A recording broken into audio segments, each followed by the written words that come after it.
Bom dia, irmãos, graça e paz, em nome de Jesus, amém? Como é do conhecimento de todos, nesse mês de junho, nós estamos refletindo sobre discipulado. Temos sido desafiados pelo Senhor a sermos discípulos e a fazermos discípulos. Porém, fazer discípulo pressupõe a ideia de que nós somos discípulos. E só um discípulo autêntico pode fazer um discípulo autêntico do Senhor Jesus. Se nos aventurarmos a fazer discípulos, sem levar o nosso discipulado a sério, produziremos discípulos deformados, discípulos desfigurados, discípulos que não têm o formato, a forma, a essência do Senhor Jesus. Serão discípulos nossos e não do Senhor Jesus.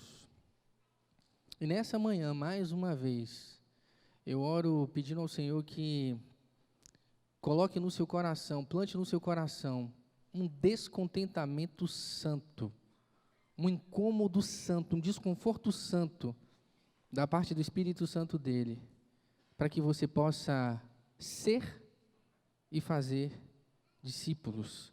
Eu peço a você que, por favor, abra a sua Bíblia ou acesse a sua Bíblia no Evangelho de Lucas, no capítulo 14, faremos a leitura a partir do verso de número 25.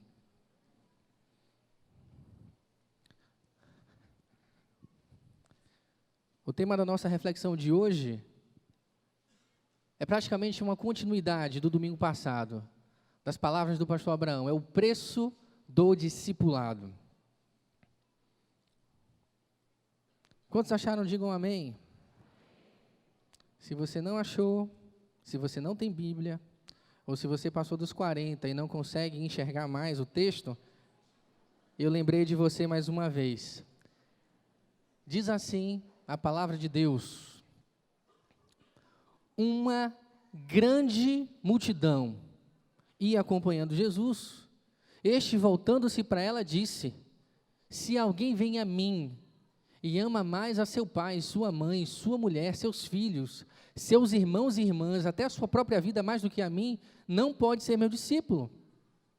E aquele que não carrega a sua cruz e não me segue, não pode ser meu discípulo. Qual de vocês, se quiser construir uma torre, primeiro não se assenta e calcula o preço, para ver se tem dinheiro suficiente para completá-la? Pois, se lançar o alicerce e não for capaz de terminá-la, todos os que a virem rirão dele, dizendo: este homem começou a construir e não foi capaz de terminar. Ou qual é o rei, pretendendo sair à guerra contra outro rei, primeiro não se assenta e pensa se com 10.000 homens é capaz de enfrentar aquele que vem contra ele com 20.000? Se não for capaz, enviará uma delegação, enquanto o outro ainda estiver longe, e pedirá um acordo de paz. Da mesma forma, qualquer de vocês que não renunciar a tudo quanto possui, não pode ser meu discípulo. O sal é bom, mas se ele perder o sabor, como restaurá-lo? Não serve nem para o solo, nem para adubo, é jogado fora. Aquele que tem ouvidos para ouvir, ouça.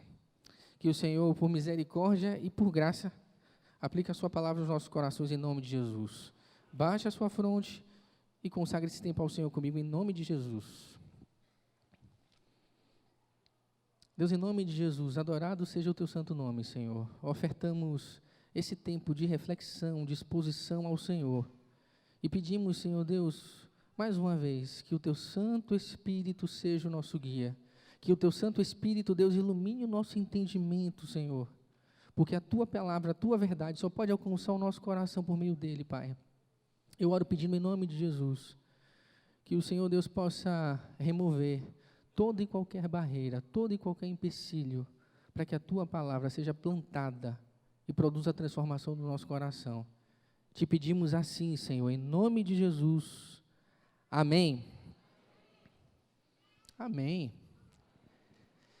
Pois bem, gente, de forma muito clara, de forma muito cristalina, o texto que acabamos de ler, ele está dizendo que seguir a Jesus tem um preço.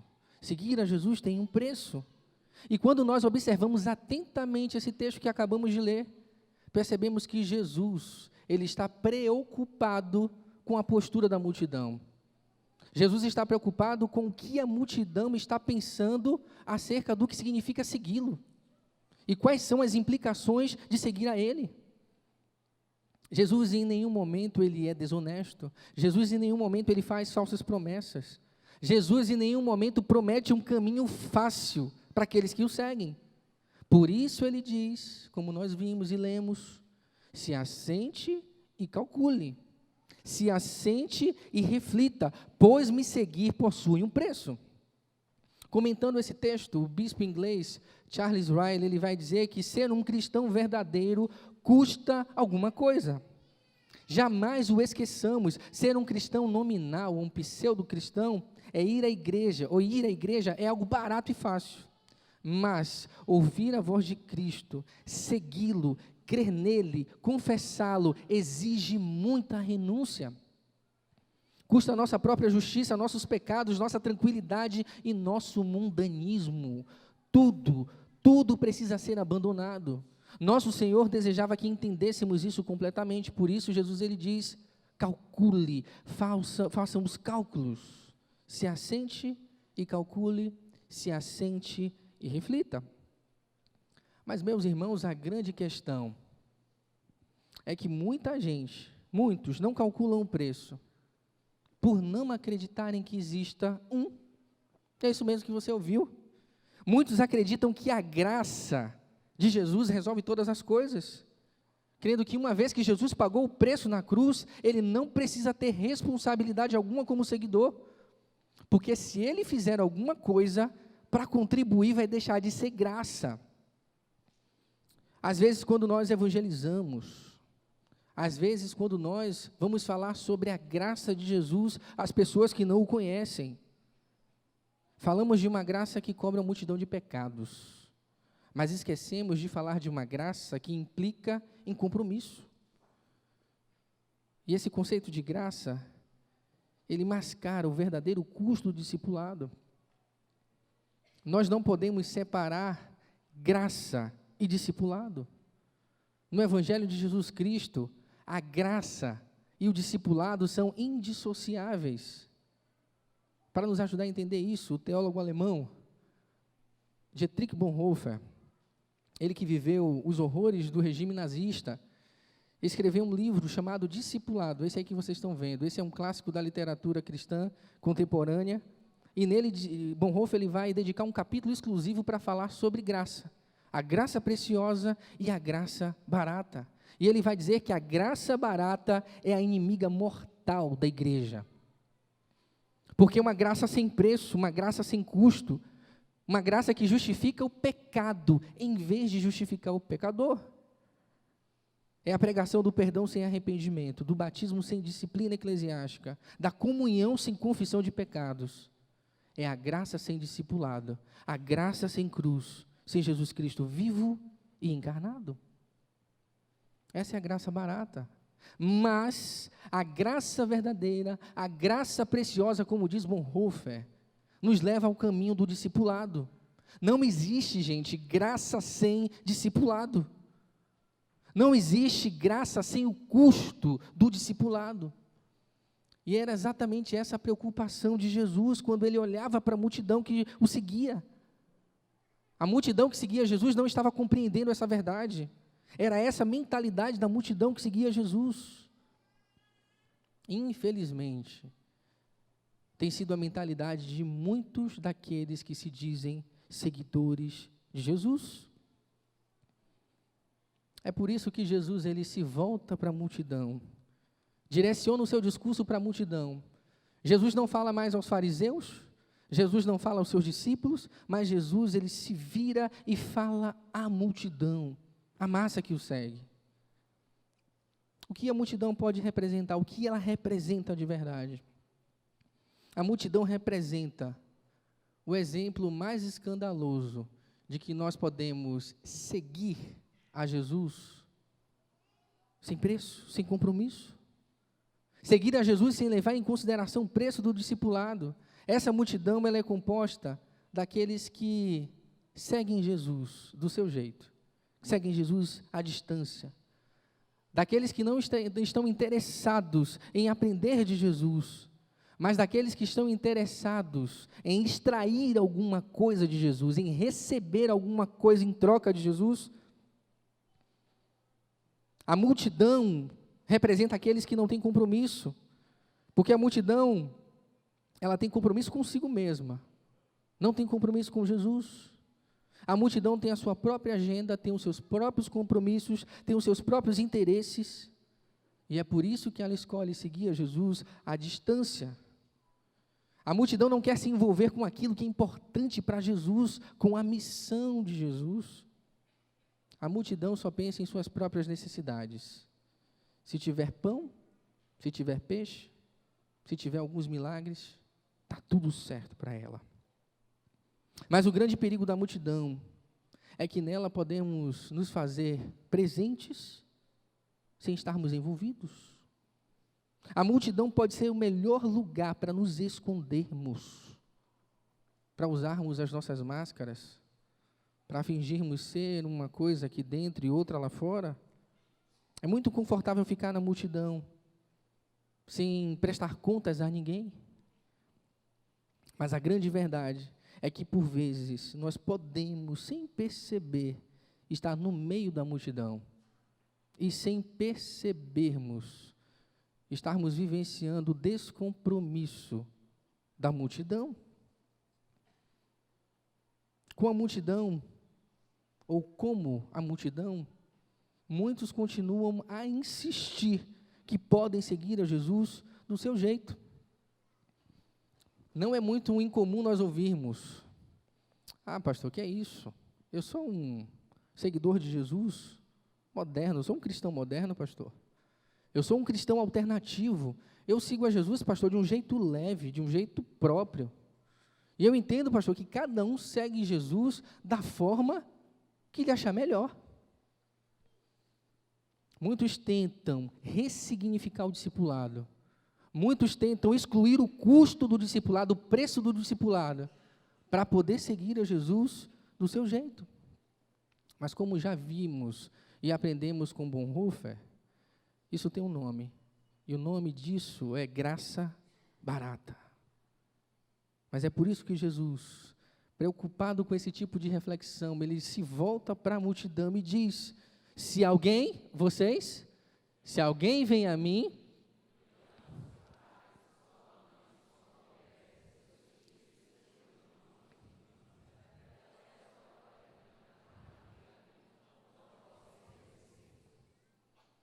amém. Ficou um pouquinho embolado, mas ficou legal, assim. Passou. O que Jesus está dizendo para a gente é que o discipulado, ele vai exigir de nós um amor superior. Cristo em nenhum momento está dizendo que você precisa brigar com a sua família, desprezar a sua família para ser um seguidor dele. Não é isso que Jesus Cristo está dizendo. Mas o que Cristo está fazendo é reivindicando um amor superior. E dentro daquele contexto, seguir a Cristo poderia significar uma ruptura com as estruturas tradicionais familiares. Lendo um texto auxiliar, um texto paralelo, dos filhos de Zebedeu, Jesus passa, chama os filhos de Zebedeu, e o que me chamou a atenção naquele texto é que os filhos, os jovens, os meninos de Zebedeu se levantam e seguem Jesus. E o texto diz que Zebedeu ficou sozinho com o barco e as redes. Seguir a Jesus implica em romper com as tradições familiares. Pode significar ruptura com essas tradições. Riley vai dizer que pais incrédulos, ou pais que não conhecem o Senhor Jesus, não suportam ver em seus filhos uma nova postura referente às coisas espirituais. Mães que não conhecem o Senhor Jesus ficam irritadas ao verem suas filhas sem vontade de participarem das coisas do mundo.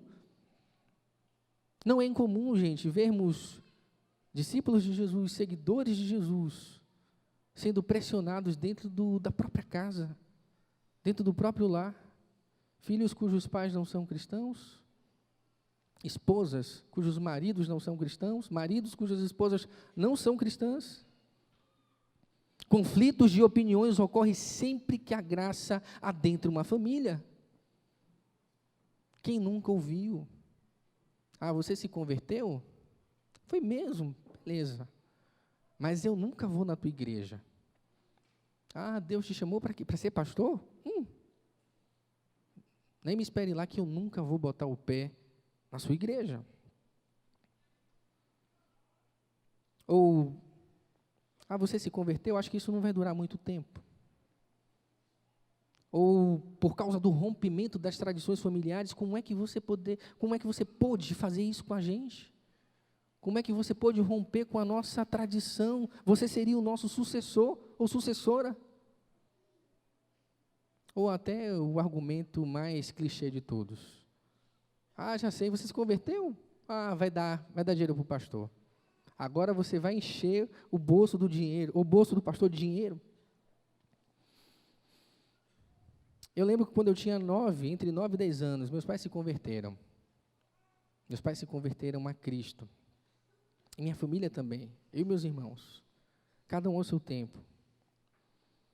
Mas eu lembro de que nesse período, quando a gente frequentava as festas em família, alguns dos nossos familiares dedicavam tempo exclusivo. Era praticamente hobby. Lembrar da velha vida de meu pai antes de Cristo e ficar falando das coisas que meu pai fazia. Era hobby deles. Chegava a ser chato, tinha vezes que a gente não aguentava. E eu lembro que um tio meu, escondido do meu pai, ele se aproximou de mim, aproveitou a ocasião e falou assim, eu tinha 9, 10 anos, ele falou assim, Luquinha, não é porque o seu pai, ele agora é crente, que você vai ser crente. E eu disse para ele, tio, mas eu não sou crente por causa do meu pai. Eu não sou crente por causa do meu pai. E para a glória de Deus, anos se passaram, e hoje esse tio, ele está convertido ao Senhor, rendido ao Senhor. Mas nós sofremos hostilidade, nós não podemos negar a existência dessa hostilidade, é o preço do discipulado. Mas Jesus não está dizendo que você tenha que viver em choque com a sua família, que você não tenha que amar a sua família ou perdoar os seus familiares. Jesus não está dizendo que a nossa família não é importante. Jesus só está dizendo que Ele é mais importante. Jesus reivindica para si um amor superior, porque Ele é superior, porque Ele é uma pessoa superior. Jesus é Deus, e como certa vez eu ouvi, eu acho essa frase maravilhosa, ela diz assim que um líder a gente segue, um chefe a gente obedece, o profeta a gente ouve, do mestre nós aprendemos, mas Jesus Cristo, Ele é Deus, e porque Ele é Deus, nós devemos adorá-lo, porque Ele é Deus, Ele tem a primazia, tem o primeiro lugar nas nossas vidas, deve ter o primeiro lugar em nossas vidas, nós devemos amá-lo acima de todas as coisas, mas para amar Jesus, acima de todas as coisas, isso vai nos custar um preço, e o Senhor Jesus continua dizendo àquela multidão, olha, façam os cálculos, se assentem e pensem, porque o discipulado, me seguir, pressupõe sofrimento. E aquele que não carrega a sua cruz e não me segue, não pode ser o meu discípulo. O discipulado pressupõe sofrimento, porque Jesus Cristo chama os seus discípulos para a morte. Ele está pedindo para você carregar a sua cruz. Tomar a cruz é um convite para morrer. E eu creio que o sentido desse texto é ampliado quando nós observamos o texto de Marcos, que vocês vão me ajudar a ler, e o texto diz assim, e chamando a si,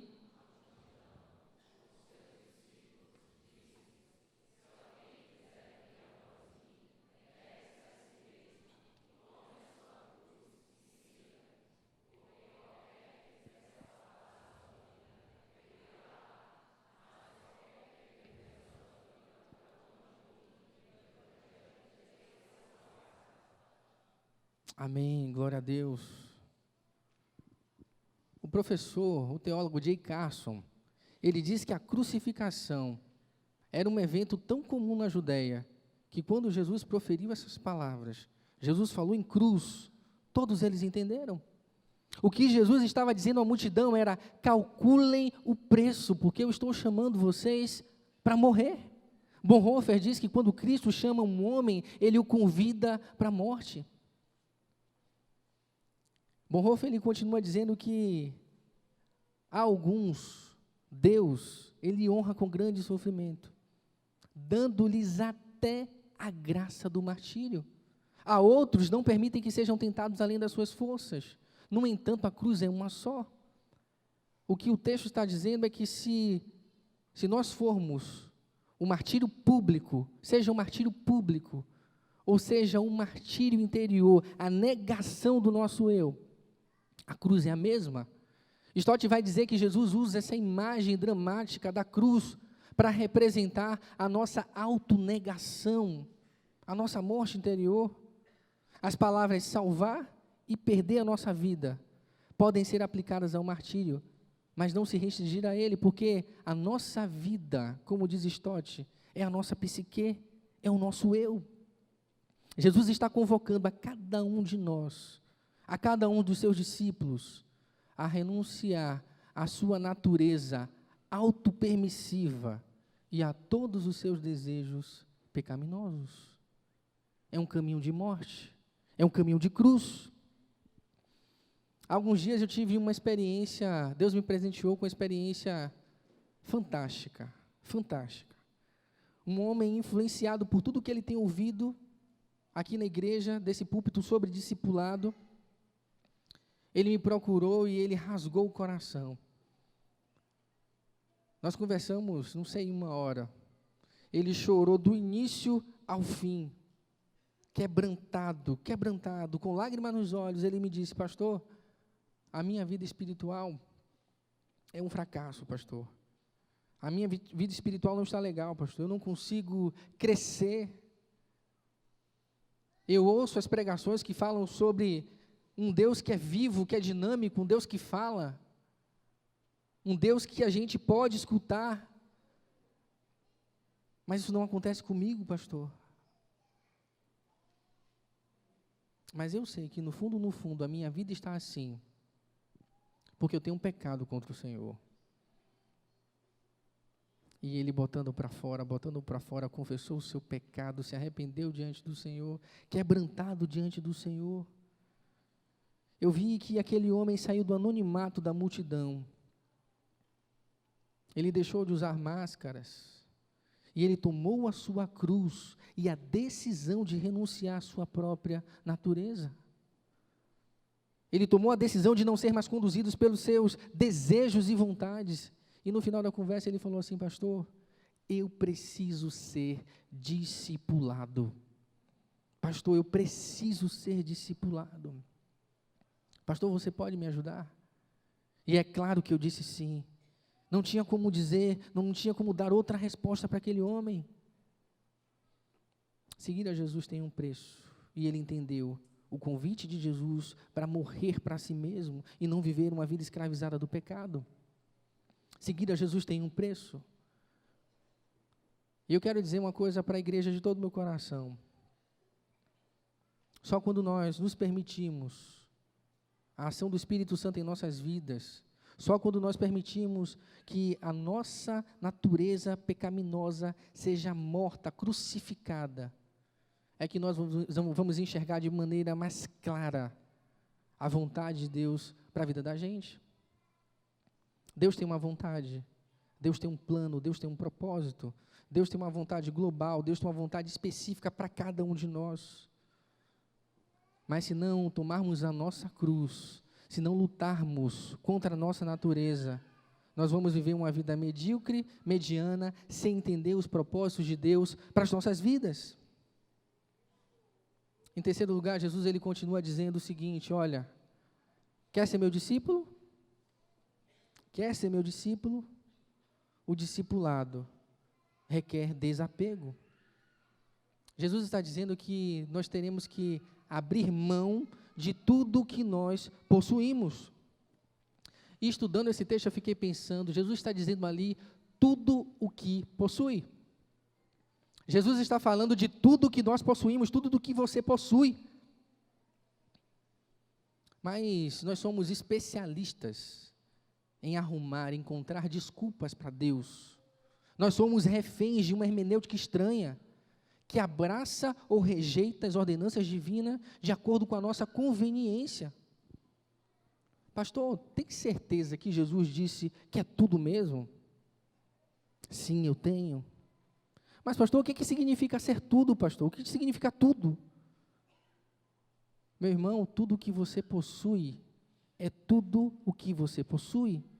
Ele quer ser Senhor e dono de tudo o que você possui. Mas, pastor, tudo é muito relativo, depende da perspectiva. Por exemplo, pastor, você acha que, no meu caso, por exemplo, de acordo com o meu chamado dessa pessoa, Jesus nunca me chamaria, pastor, para deixar tudo. Que isso, pastor? Deixar minha família, deixar minha carreira, deixar meus projetos, deixar minha empresa, deixar para trás meus bens, pastor, meu conforto, toda a estrutura que eu tenho, pastor. Pastor, essa coisa de deixar tudo, pastor, foi coisa daquele tempo, pastor. Pastor, essa coisa de deixar tudo, se existe, é para um grupo seleto de pessoas com uma vocação, pastor, muito especial, pastor, que não é o meu caso. A minha resposta para essa pessoa é não. Essa coisa de deixar tudo é para um grupo seleto, para um grupo de pessoas chamadas discípulos. Discípulos. Jesus te chamou para deixar tudo, tudo. E quando Jesus nos pede tudo, eu sei que não é confortável, meu irmão, meus irmãos, ouvir isso. Não é confortável. Porque eu também me olho no espelho e pergunto a Jesus se eu abriria a mão de tudo por Ele. Eu não sei como é que está a sua conta bancária. De repente, na crise está legal. Mas você olha para ela e ela que te dá segurança. Você olha para o seu patrimônio, é o seu patrimônio que te dá segurança. Mas Jesus está dizendo, eu não quero que a sua segurança esteja em bem algum. Esse é o chamado de Jesus, para você deixar tudo. E quando Jesus nos pede tudo, Ele está tirando toda a nossa ligação com tudo que existe nessa terra, com tudo aquilo que é material, para nos transformar em peregrinos, para nos lembrar que possuímos uma missão mais nobre e muito mais excelente, que possuímos uma pátria que é celeste. E Ele faz isso para nos mostrar que não vale a pena ficar apegado às realidades temporais, enquanto Deus tem uma missão que precisa ser concluída. E essa história me faz lembrar, essa reflexão me faz lembrar da história daquele jovem rico, daquele homem que se aproximou de Jesus, dizendo, mestre, o que é que eu preciso fazer para herdar a vida eterna? E aí ele conversa com Jesus, ele diz a Jesus que tem guardado todos os mandamentos, desde a infância, mas Jesus olha para aquele homem e diz, olha, te falta uma coisa. Te falta uma coisa. Vende tudo que você tem, reparte com os pobres, e assim você terá um tesouro nos céus. É isso que Jesus diz para aquele homem. O chamado de Jesus para aquele homem é um chamado radical, porque ele sabia que o coração daquele homem estava preso, aprisionado pelas riquezas. O coração daquele homem estava aprisionado por esse mundo material. E eu vou partilhar uma experiência com os irmãos, pedindo a Deus misericórdia, não por vaidade, mas para a glória de Deus. Eu lembro que o Senhor Jesus me chamou para a vocação, para o ministério pastoral muito jovem. Eu tinha outras possibilidades. Eu não sou fruto de uma experiência que não deu certo para o mercado. Pelo contrário. Desde muito jovem, o Senhor sempre me abençoou. Nunca faltou nada. Sempre pude contribuir, sempre pude ajudar meus pais. Não faltava recurso para bancar qualquer faculdade da cidade. Não faltava. Mas o Senhor, Ele se apresentou a mim e pediu meu coração. E eu dei o meu coração para Ele. E eu lembro que, depois que o Senhor falou comigo aqui nessa igreja, através desse púlpito, eu voltei para minha casa, procurei a minha mãe e disse para minha mãe: mãe, eu não estou mais preso a nada. Nada pode me prender, mãe, nada. A minha vida pertence a Ele, mãe. A minha vida, mãe, é dEle. A minha vida é do Senhor.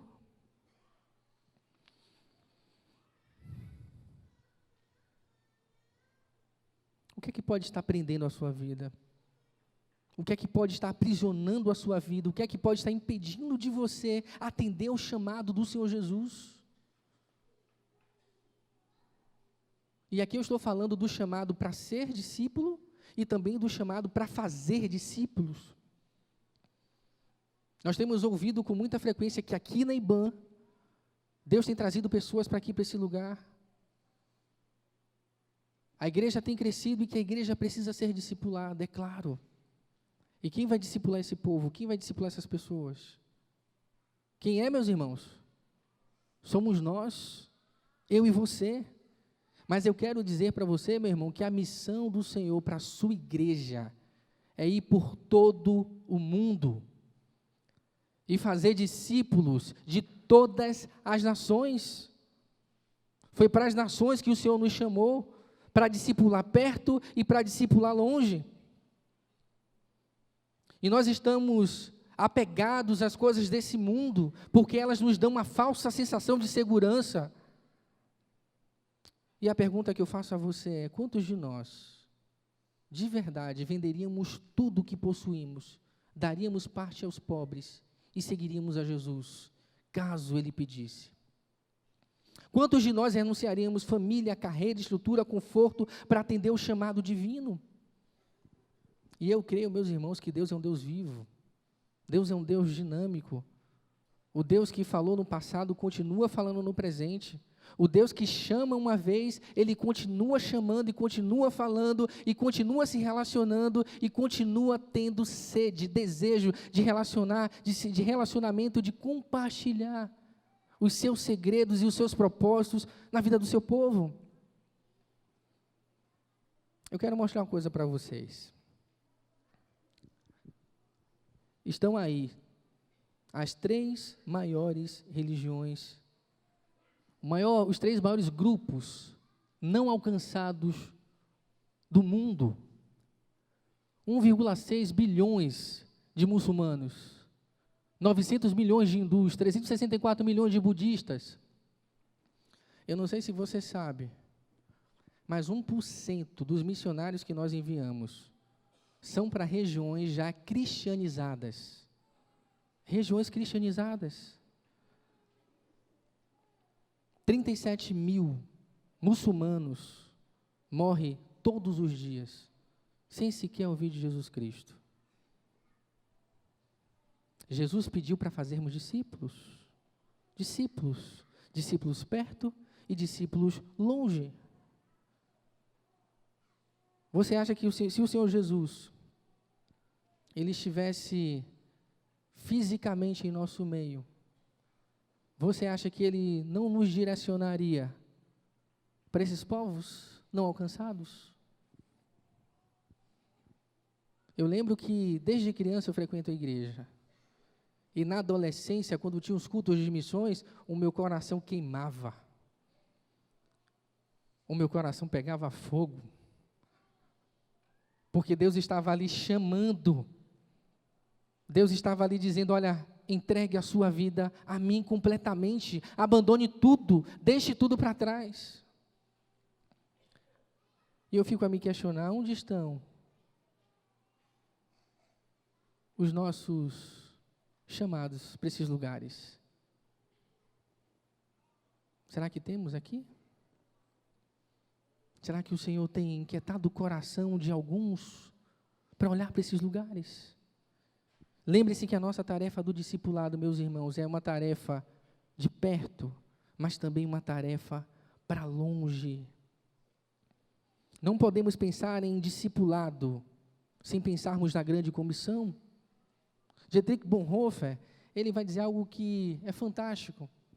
Porque quando nós falamos de renúncia, nós falamos de deixar tudo, nós falamos de tomar a cruz, as pessoas entendem a cruz como um peso. As pessoas enxergam uma cruz como algo que deve ser rejeitado, como uma obrigação. Mas tomar a cruz e seguir a Jesus é um prazer. E Bonhoeffer vai dizer que a graça preciosa é esse tesouro oculto no campo pelo qual o ser humano vende tudo, vende feliz tudo que possui para comprá-lo. É a pérola preciosa pela qual o mercador oferece todos os seus bens. É o domínio pelo qual, é o domínio pelo reino de Cristo, é o desejo do governo dele em nosso coração, pelo qual o ser humano arranca o olho que te faz pecar, tropeçar. É o chamado de Jesus Cristo pelo qual o discípulo deixa as suas redes para trás e o segue.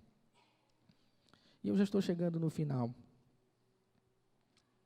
Eu quero concluir com uma história de Ramon Llull.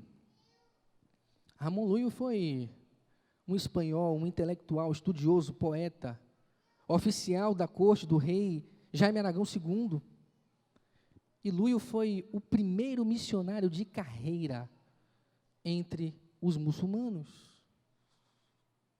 Llull, ele se converteu na idade adulta. Llull foi alcançado pela graça de Deus e entendeu o custo do discipulado. Llull teve uma experiência especial com Cristo, do Cristo que olhava para ele e o constrangia, e ele não teve outra alternativa a não ser se render a esse Cristo.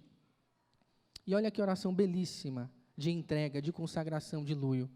Eu queria dizer, meus irmãos, que esse tipo de oração de entrega, ela nos liberta de nós mesmos. A Ti, Senhor, Deus eterno, eu agora ofereço a minha vida, minha esposa, meus filhos, e tudo o que tenho, Senhor, é Teu. E ao me aproximar de Ti, humildemente, com este sacrifício, que a Ti te agrade receber tudo o que Te entrego e Te ofereço hoje. Que eu, minha esposa e meus filhos, sejamos Teus humildes escravos. Essa é a oração de Llull que nos tira da nossa zona de conforto e nos faz entregarmos tudo o que temos por amor a Jesus. Eu não estou dizendo que o Senhor Jesus, ele vai, assim que você sair daqui, vai falar, meu filho, venda tudo que tem, dê aos pobres e atenda um chamado específico.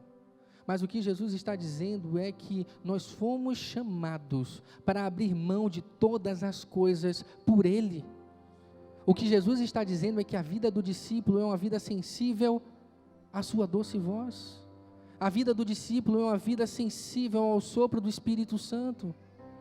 E onde Ele soprar, e onde Ele enviar, o discípulo vai. Mas ainda estamos presos.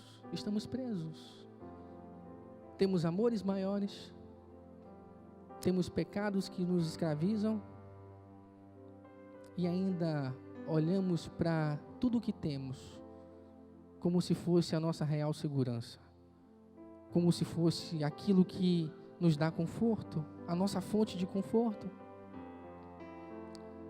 E às vezes nós relutamos em dar nossa vida completamente a Jesus. Nós temos dificuldade de fazer esse tipo de oração, porque nós temos medo daquilo que o Senhor Jesus pode pedir. Mas o Senhor Jesus está pedindo tudo. Mas ingênuo é aquele que acha que se der tudo vai perder. Porque o Senhor Jesus, Ele diz que aquele que entregar totalmente a sua vida, aquele que perder a sua vida, Ele vai encontrá-la de verdade. Eu quero dizer para vocês, meus irmãos, que Deus, Ele tem um propósito específico na vida de cada um aqui presente.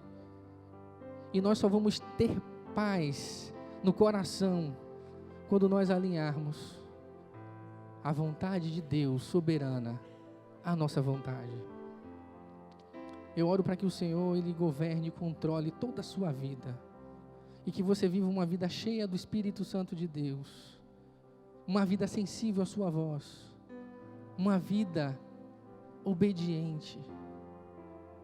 O Senhor Jesus é Deus, Ele tem toda a autoridade no céu e na terra, e se somos discípulos, quando Ele fala, nós obedecemos. Eu creio que o Senhor Jesus, Ele continua falando com o seu povo, continua dando direção ao seu povo, continua conduzindo o seu povo no caminho da sua missão.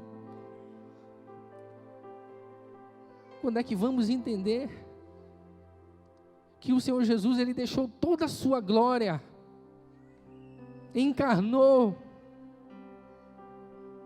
se tornou um de nós, abandonou tudo, toda a sua glória. Jesus, Ele não pede de nós nada, absolutamente nada do que Ele não tenha feito, porque Ele fez. Com o sacrifício de Jesus e com sua entrega, nós entendemos que para Jesus não há nada mais importante nessa vida do que os relacionamentos. Não há. Jesus, Ele veio para se relacionar com o homem, para falar a língua dos homens, para mostrar aos homens qual era o real significado dessa existência, para que o homem tivesse paz. E uma vez desfrutando dessa paz, uma vez encontrando essa pérola preciosa, vendesse tudo e fosse atrás dele. Quando o Senhor Jesus fala e a gente obedece, quem ganha somos nós. Se fazer discípulos não é uma prioridade em nossas vidas, não podemos ser chamados de discípulos. Se nós não nos importamos com a grande comissão, com o chamado de Jesus, para levar as boas novas de redenção, de salvação, de transformação, de libertação, nós não somos discípulos. Os olhos do Senhor percorrem toda a terra em busca daqueles que possam usar. Para muitos, a cruz significa o fim. Para muitos, a cruz significa a morte. Mas para um verdadeiro discípulo de Jesus, que a tudo entregou, ela representa o início de uma vida nova. Glórias a Deus por isso. Nesse momento eu peço que você fique de pé. Nós vamos adorar o Senhor com a canção belíssima. É uma canção que diz ao Senhor que nós entregamos tudo a Ele. E se você deseja entregar tudo ao Senhor Jesus, cante essa canção com todo o seu coração e faça dela uma oração, porque o Senhor Jesus, Ele te ouve nessa hora. Vamos adorar o Senhor.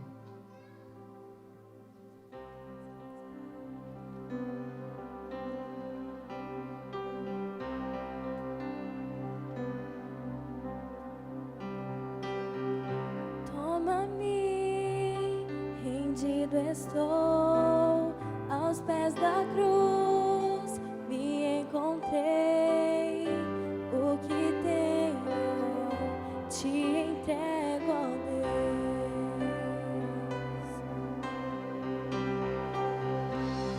Limpar as minhas mãos, purificar meu coração, que eu ande em tudo que tu tens pra mim.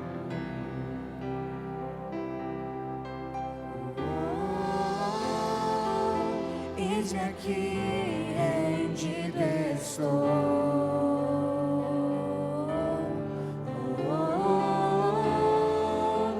Eu sou teu e tu és meu, Jesus.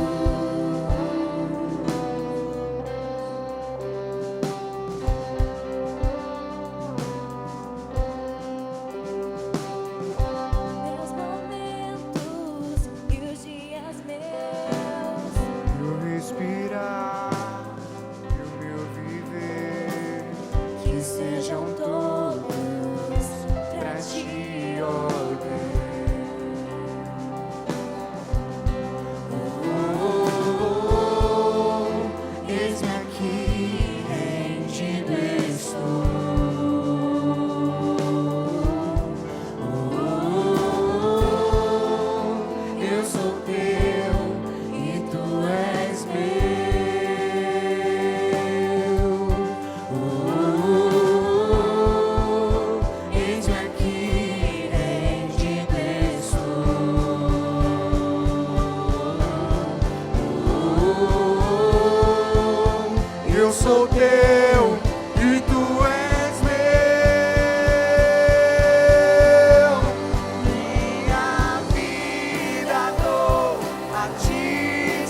Eu fico imaginando o apóstolo Paulo subindo a Jerusalém para o martírio. E ele dizendo: em nada tenho a minha vida como preciosa, conquanto cumpra a carreira e a vocação para pregar o evangelho da graça de Deus. Eu olho para a vida de Martim Lúio, já um homem experiente, um homem feito, abre mão de toda a sua fama na Espanha e vai falar do evangelho de Cristo aos islâmicos. E ali é martirizado, ali é apedrejado, morto pela causa de Cristo. Eu vejo Dietrich Bonhoeffer, esse homem, dizendo que o martírio seria o ápice da vida cristã. O martírio seria uma dádiva divina. E eu fico perguntando: Senhor, que chamado é esse? Que vocação é esse? Vocação é essa, Senhor Deus, onde estamos dispostos a morrer pelo Senhor, literalmente, Senhor. E o Senhor fala no nosso coração: antes de morrer, literalmente, vocês precisam morrer dentro de vocês mesmos. Só é capaz de enfrentar o martírio aquele que renuncia à sua própria vontade no seu coração, aquele que morre primeiro dentro de si mesmo, aquele que entregou o controle e o governo da sua vida a mim. Ó Senhor Jesus, adorado seja o teu santo nome, Senhor. Muito obrigado por essa manhã na tua presença. Muito obrigado porque a tua palavra é a verdade. Muito obrigado, Senhor Deus, porque a tua palavra nos tira da nossa zona de conforto. Muito obrigado, Senhor, porque a sua palavra é viva, Senhor. Palavras do próprio Senhor Jesus, que nos lembra, Senhor, o preço do discipulado, que nos lembra, Senhor Deus, o motivo pelo qual estamos aqui, Senhor. Usa, Senhor, a vida de cada um aqui presente, Senhor, para o louvor da tua glória e cumprimento, Senhor, da tua missão. Abençoa o teu santo povo, Deus, e os leva debaixo da tua paz. Eu oro e te peço, Senhor, em nome de Jesus, amém. Deus abençoe a sua vida, meu irmão. Vá em paz e que essa palavra te incomode durante toda a sua vida, em nome de Jesus.